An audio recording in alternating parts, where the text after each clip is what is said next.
saat ini. Masalahnya permintaan pasar banyak, tapi ahli digital forensik Indonesia masih kurang. Kampus tidak mencetak ahli digital forensik. Ada dalam salah satu dunia filosofi, dalam dunia bisnis, please to be the first. Jadilah yang pertama. Although we are not the best, walaupun kita bukan yang terbaik, jadilah yang pertama. Dalam dunia digital forensik, jadilah yang pertama. Jadilah dalam kelompok orang-orang yang bermain dalam dunia digital forensik di awal sekali. Karena itu akan dikenal. Kalau Anda mau masuk di dunia bisnis yang sudah banyak kompetitor, pilihannya dua, Anda menang atau Anda kalah. Kalau Anda masuk dalam dunia networking, banyakkah kompetitornya? Pasti banyak sekali. Kalau Anda masuk dalam dunia hacking, adakah kompetitornya? Banyak juga. Kalau Anda masuk dalam dunia programming, banyakkah kompetitornya? Banyak juga. Tapi kalau Anda masuk dalam dunia digital forensik, kompetitornya terus terang masih sangat sedikit. Kita butuh teman-teman kampus itu mendidik, mencetak mahasiswa yang juga tahu tentang digital forensik. Oke, nanti kita di sini presentasi ada menyentuh juga tentang digital forensik, kejahatan forensik, dan juga ada sedikit teknis, ada poin-poin teknis bonus dari kita sharing ke teman-teman di sini. Itu sedikit tentang CV saya, mungkin banyak yang belum tahu, belum kenal. Background saya hacking, ketika saya kuliah juga saya main hacking, sama seperti teman-teman di sini. Saya juga beberapa kali bikin kejahatan, alhamdulillah tidak ditangkap polisi pada saat itu. Malah masuk polisi. Bahkan ketika saya kuliah dulu, saya malah memiliki keinginan untuk menjadi pembobol bank terbesar di Indonesia secara digital. Dan Tuhan tidak mengizinkan. Dan tidak hanya sekedar punya angan-angan, rencana, tapi saya juga sudah memiliki step-step bagaimana mengimplementasikannya. Tuhan juga tidak mengizinkan, malah saya jadi polisi. Saya tahun 2006 masuk polisi, masuk sekolah lanjutan polisi. Saya jadi polisi tahun 1997, lihat beasiswa. Tahun 2006 saya sekolah lanjutan, saya lulusan terbaik. Dan tahun 2008-2009 saya juga mengambil Master of Science di bidang digital forensik di UK Universities, di University of Strathclyde in Glasgow, UK. Saya juga lulusan terbaik di sana untuk disertasi. Kalau boleh high profile, I'm the first Indonesian with Master of Degree on Digital Forensic from the UK Universities. Dan itu beberapa professional qualification, termasuk penghargaan. Saya terakhir tahun 2010 terpilih sebagai Indonesian Super 6 UK Alumni. Selain saya ada Pak Menlu, Pak Martina Tawagawa, ada Arif Sidutama, sama yang lain-lain. Dan membership, tahun 2010 saya gabung di Interpol. Nggak usah takut sama saya. Saya walaupun polisi juga santai bawaannya. Saya gabung di Interpol khusus untuk masalah IT crime, kejahatan IT. Dan 2013 atas nama nasionalisme saya membentuk Association of Digital Forensic Analysts berbasis di Jakarta. Saya menginginkan kita tidak hanya berkiblat ke Eropa, ke Amerika, tapi saya menginginkan juga atas nama nasionalisme asosiasi itu ada di Jakarta, makanya kita bikin. Next. Dan ini beberapa pengalaman saya sebagai speaker ataupun instructor, termasuk university, bank, kejaksaan, KPK, segala macam. Oke, kita lihat di sini. Beberapa waktu yang lalu saya lihat di Internet World Stats. Saya begitu melihat tuh, menarik sekali datanya. Asia itu lebih dari 1 miliar pengguna internet. Eropa, Amerika Utara, Amerika Latin kalau digabung itu baru dibagi Asia. Jadi Asia fondasi utama pengguna internet di dunia. Paling banyak 1 miliar lebih. Dan ternyata walaupun kita pengguna 1 miliar lebih pengguna internet, ternyata secara penetrasi, artinya berapa banyak jumlah pengguna internet dalam jumlah penduduk, ternyata penetrasi kita hanya kecil. Asia hanya 27%. Kalah dengan Amerika Utara, segala macam Eropa. Yang mana seperti Amerika Utara ada pointer. Kalau kita lihat Amerika Utara 78%, artinya 74% dari jumlah penduduknya itu sudah mulai IT, sudah bermain dalam dunia internet. Asia hanya 27%. Dari sekian banyak miliar penduduk di Asia yang bermain di internet.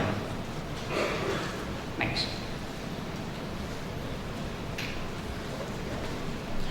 Dan ternyata 1 miliar lebih pengguna internet di Asia, Indonesia memegang peranan besar. Indonesia di posisi 4 di Asia setelah China.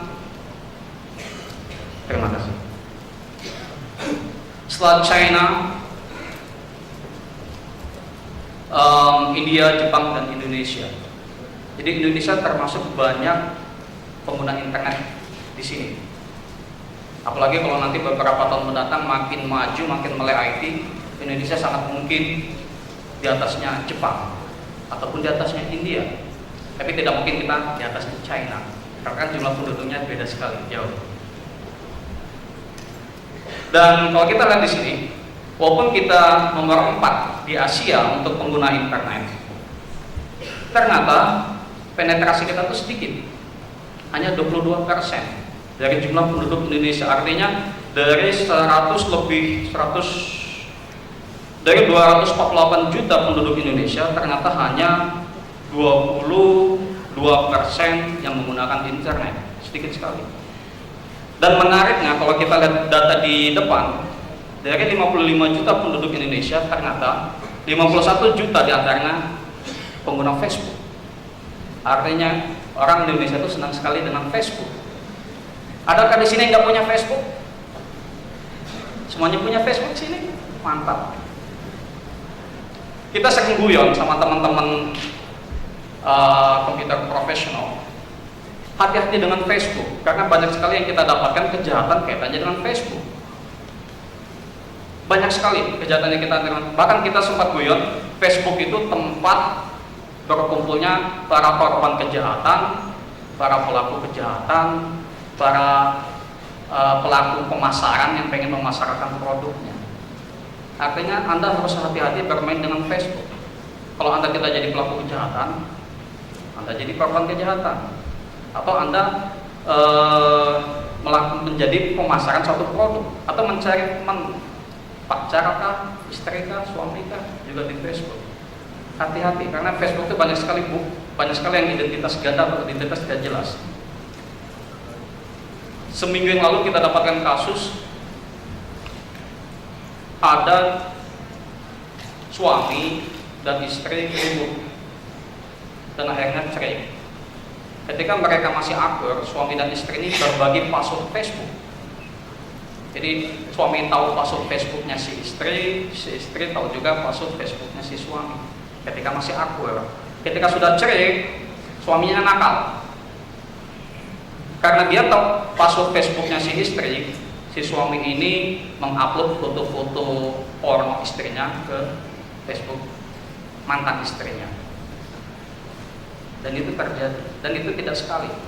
Dan kita coba sharing teman-teman yang wanita di sini, please jangan pernah mau berbagi password Facebook ya, baik kepada suami ataupun kepada pacar, bahaya. Yang wanita, karena kalau wanita nggak mungkin lah, kecil kemungkinan upload foto-foto cowoknya yang aneh-aneh ke Facebook cowoknya. Adakah yang di sini yang berbagi password Facebook yang wanita ke suaminya atau ke pacarnya? Nggak ada, sih bagus. Oke, ini data yang kita dapatkan dari Norton. Begitu saya lihat, saya kaget sekali. 556 juta setahun. Jadi dalam 1 tahun dari 2 miliar lebih pengguna internet di dunia, ternyata setahunnya itu ada 500 juta lebih menjadi korban. Wow, angka yang tinggi-tinggi sekali. Artinya 18 korban dalam 1 detik. Jadi kalau hitung 1 detik ada 18 korban, banyak sekali. Kita lihat lagi. Dari 500 juta lebih korban dalam kejahatan internet itu, ternyata mengakibatkan kerugian 110 billion dolar. Wow, itu udah sekian ribu triliun. Dan itu duit kerugian. Dan kerugian atau kejahatan itu itu nantinya trennya pada saat ini itu akan ke arah social networking ataupun ke mobile. Nanti kita lihat. Kalau kita lihat di sini, 2/3 orang dewasa menggunakan mobile phone untuk mengakses internet. Di sini adakah yang mengakses internet tanpa menggunakan HP? Ada? Kalau gitu semuanya pernah menggunakan handphone untuk akses internet. 2/3. Dan masalahnya, handphone itu punya vulnerability, mobile vulnerability, dan dia double vulnerability-nya dibanding antara 2011 dengan tahun 2010. Bahkan beberapa waktu yang lalu, sekitar 1 atau 2 minggu yang lalu, Kaspersky mengeluarkan rilis conference tentang virus di Android. Ada yang tahu obat? Ada yang mungkin pernah baca? Obat, nama malware-nya. Malware yang lumayan canggih, yang bisa mengambil akses root dari handphone Android. Akses root. Kemudian dia juga bisa hack. Dia bisa tidak terdeteksi sama antivirus karena dia ada 3 celah kelemahan di Android yang dia bisa eksploitasi. Dan kemudian dia juga bisa membuat di Trojan, jadi si pelaku bisa menggunakan Android korban untuk kirim SMS ke premium. Itu obat. Di sini yang menggunakan gadget Android sedikit, wah banyak juga. Adakah yang di sini gadget Androidnya di root? Wah banyak juga. Canggih. Kalau itu Surabaya udah sangat maju. Kalau kita lihat, 31% pengguna mobile itu menerima SMS yang gak benar. 31% banyak juga. Yang kayak kalau di Indonesia, mama minta pulsa atau segala macam. Mungkin banyak yang terima SMS. Kalau saya perhatikan, walaupun kita sudah banyak mengungkap pelakunya ditangkap, masukin penjara, tangkap, tapi nggak habis-habis. Berevolusi yang dari mama minta pulsa jadi tawaran main, mungkin yang cewek-cewek yang nyasar-nyasar aneh-aneh gitu. Dan pada saat ini cybercrime itu sekarang pindah ke sosial. Jadi dia sekarang menjadikan target social networking itu sebagai sasaran dari cybercrime. Jadi Anda yang pengguna Facebook, hati-hati. Anda harus hati-hati, jangan sampai Anda menjadi korban dari cyberkriminal. Saya juga punya Facebook, saya juga main Facebook, tapi saya 0 follower, saya nggak ada teman, 0. Adakah di sini yang Facebooknya nggak ada teman sama sekali? Kalau gitu cuma saya dong di sini. Saya punya akun Facebook tapi 0, saya nggak punya teman. Facebook saya hanya saya gunakan untuk investigasi. Jadi ketika nanti saya butuh internet investigation, profiling seseorang, saya salah satunya main di Facebook. Dan menguntungkan bagi aparat penegak hukum bahwasanya orang Indonesia itu narsis. Itu menguntungkan bagi kita. Betul nggak orang Indonesia itu narsis? Sebagian besar narsis. Apa-apa upload. Mungkin di sini sudah ada juga yang upload kali.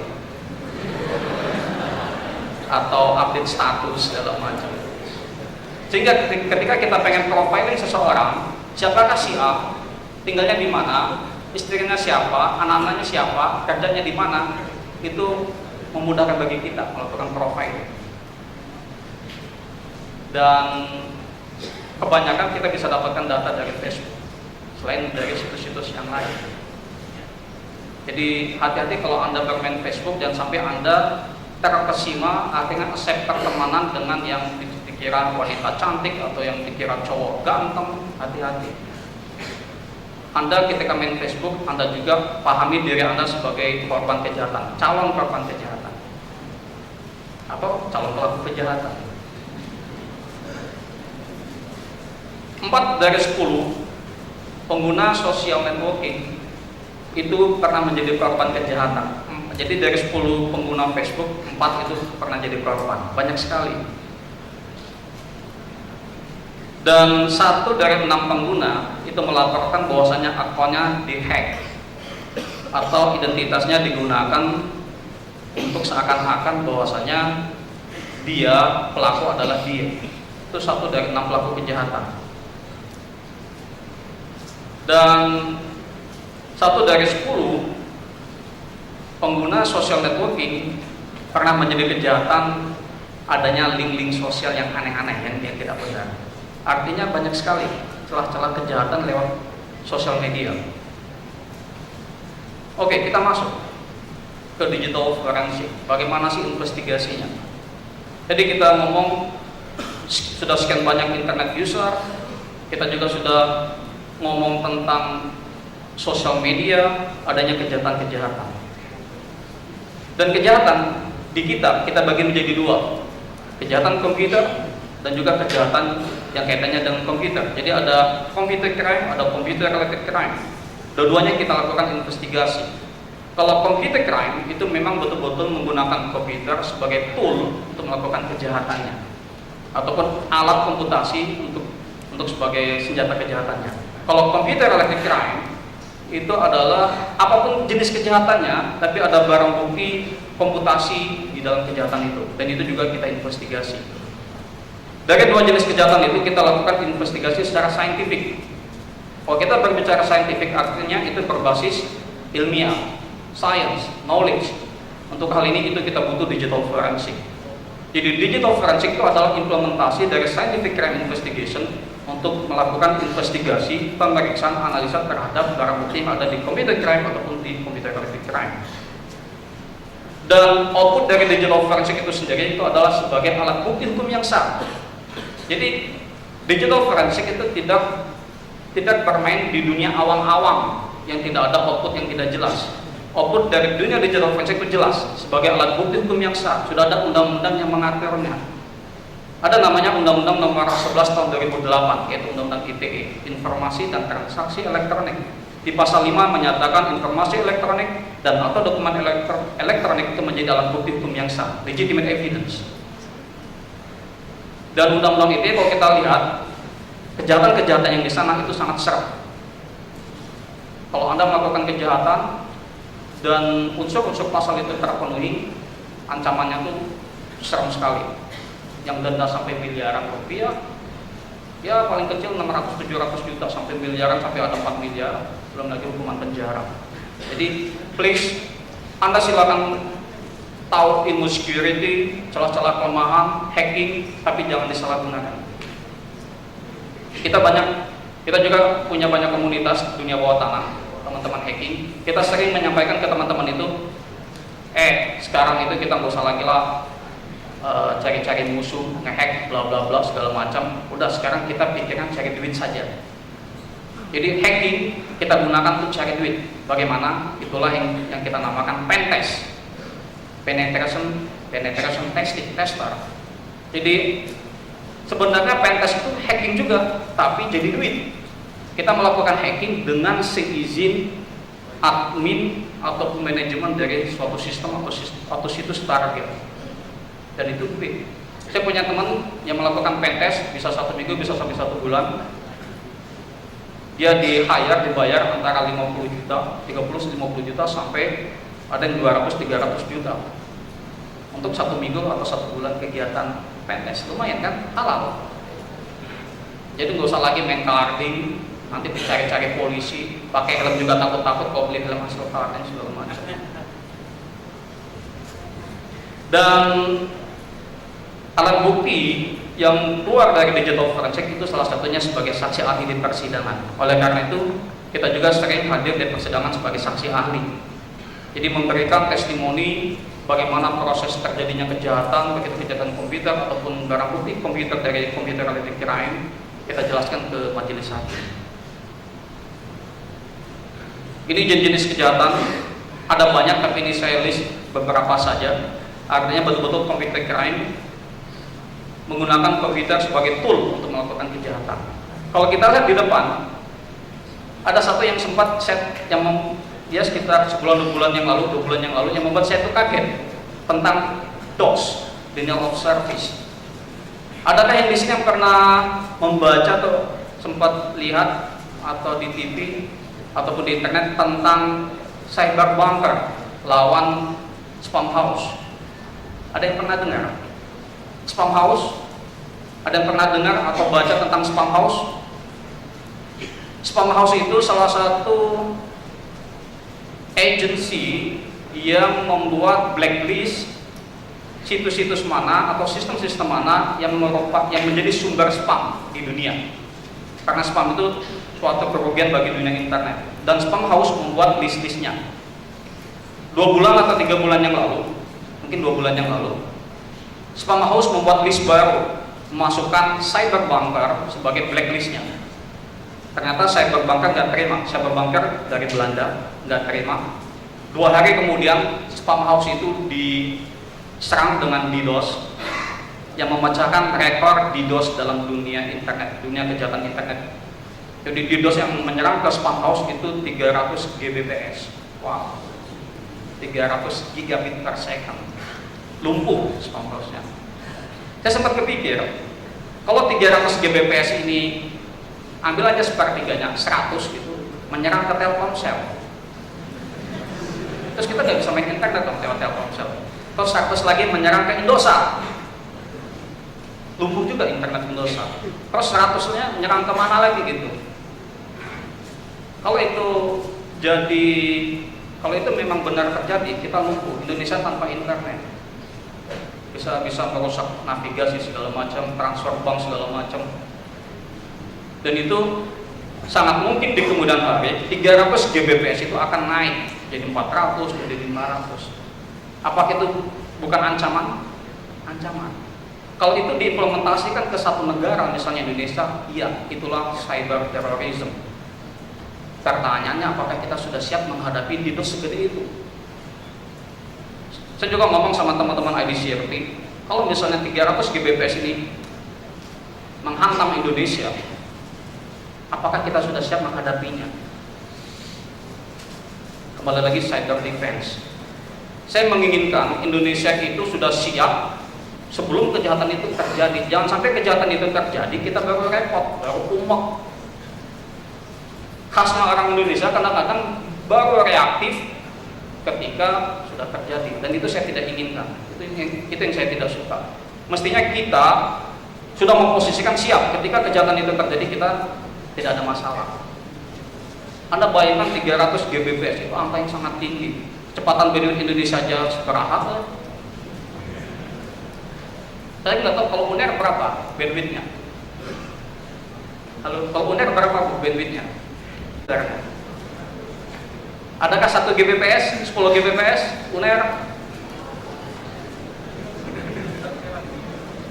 Jadi kalau DDoS itu suatu kejahatan yang simpel dan bisa juga kompleks, tapi efeknya tuh bahaya sekali. Anda tahu ping itu kan ada fiturnya flood juga. Kalau itu hanya satu script saja, DOS sudah terjadi. Tinggal kita size paketnya berapa, udah ICMP attack. Dan kita harus memikirkan bagaimana mengantisipasinya jangan sampai itu terjadi. Dan itu tugasnya cyber security, cyber defense. Di sini kan kita juga main crime detection. Mudah-mudahan kita bisa lihat. Dan kalau kita lihat di list ini lagi, ada namanya phishing. Menarik juga. Phishing, kalau dulu phishing itu dimulai dari bermain di komputer. Sekarang phishing itu sudah pindah ke dunia gadget. Dan itu parah sekali. Sudah banyak phishing. Kalau dulu phishing itu from bla bla bla bla mengatasnamakan orang lain, tapi emailnya masih email yang berbasis web dulu. Jadi misalnya ngaku sebagai tifatul9@gmail.com, masih seperti itu. Sekarang tidak lagi. Phishing sudah menggunakan email resmi dari orang lain. Misalnya tifatul9@kominfo.go.id. Apakah itu bisa? Bisa. Dan itu dilakukan lewat mobile, lewat gadget. Yang terima, yakinlah, wah ini pasti dari Pak Menteri, orang alamat emailnya resmi, kominfo.go.id. Kemudian kasih link, begitu dikasih link, klik, udah malware masuk, dan itu terjadi.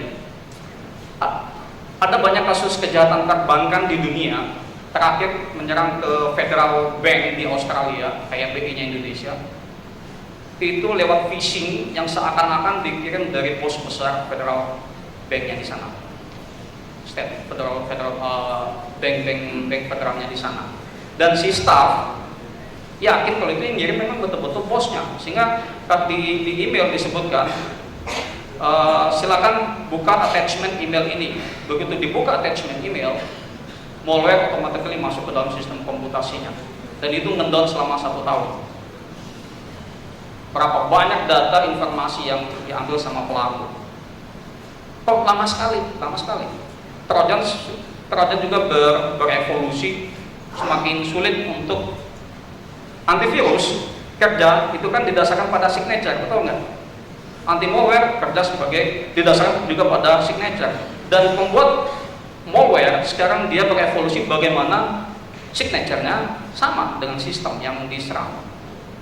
Jadi sulit terdeteksi, kayak obat yang di Android, dia menggunakan 3 vulnerability yang ada di Android, sulit terdeteksi. Dan bisa saja misalnya teman-teman kampus UNER kirim, saya mau mengerjakan si A, seakan-akan dapat email dari rektor menggunakan uner.ac.id, kirim ke teman, betul-betul seakan-akan dari Pak Rektor. Isinya nggak usah belajar, nilainya sudah dijamin A semua gitu. Kalau tidak pakai silakan ke ruang saya malam ini juga. Ya, tipu-tipu. Dibalas, kalau dibalas betul-betul itu masuk ke inboxnya Pak Rektor, karena kan menggunakan alamat email resminya Pak Rektor. Begitu Pak Rektor jawab, loh ini apa-apaan ini? Dan itu bisa terjadi. Pakai apa? Pakai gadget. Orang sudah malas menyerang pakai laptop karena kan kelihatan nenteng-nenteng. Kita duduk sini, itu sudah pakai gadget sudah bisa tahu. Kita bisa melakukan phishing hanya dengan duduk, nggak kelihatan. Tadi juga saya sempat lihat di sini ada sekian puluh yang masuk ke networknya IDSecOnf yang open tanpa ada password, betul kan? Ada 30 lebih atau 40 lebih. Ada beberapa port yang terbuka segala macam. Hanya lewat gadget. Oke, ini computer related crime, kejahatan yang kaitannya dengan komputer. Artinya apapun kejahatannya, begitu perampokan, pembunuhan, penipuan, korupsi, narkotika, sangat mungkin dari tangan pelaku itu ada barang bukti komputer. Sangat mungkin dari tangan pelaku ada barang bukti handphone. Apakah itu didiamkan? Tidak. Sekarang ini banyak kasus kejahatan konvensional seperti ini, banyak kasus pembunuhan, perampokan, banyak kasus narkotika, korupsi, itu bisa dicari jawabannya atau terungkap kasusnya itu lewat handphone, lewat komputernya punya pelaku. Masih ingat apa malam apa Washington? Ya. Terungkap lewat sana kasusnya. Di sini kan ada pemalam juga kan? Ada. Atau kasusnya Pak Aceh. Tahu Pak Aceh? Yang sama mantan istrinya ribut lewat handphone. Ada banyak kasus yang terungkap pun lewat gadget, tapi bukan kasus komputer, tapi kasus yang kaitannya dengan komputer. Dan itu juga kita periksa. Apa sih digital forensic investigation? Kalau kita secara bahasa sederhana adalah menghandle, menangani barang bukti elektronik, barang bukti digital secara properly, secara benar, sesuai prosedur kaidah yang berlaku, sesuai definisi metodologi sains, dan secara legal, karena outputnya bisa digunakan oleh penyidik atau jaksa penuntut umum sebagai alat bukti hukum yang sah. Oke, kita lihat ke depan. Perkembangan spesialisasi dalam dunia komputer. Ketika komputer pertama kali ditemukan, bentuk spesialisasi yang berkembang pada saat itu adalah programming. Orang rame-rame belajar bahasa programming. Kalau dulu ada Fortran, di sini ada yang pernah belajar bahasa Fortran? Ya, kalau itu udah sepuh. Kalau ada yang angkat tangan, Fortran tadinya udah sepuh. Karena kita dulu belajar bahasa Fortran ya. Kemudian pindah ke Basic, Pascal, C++, Java, segala macam.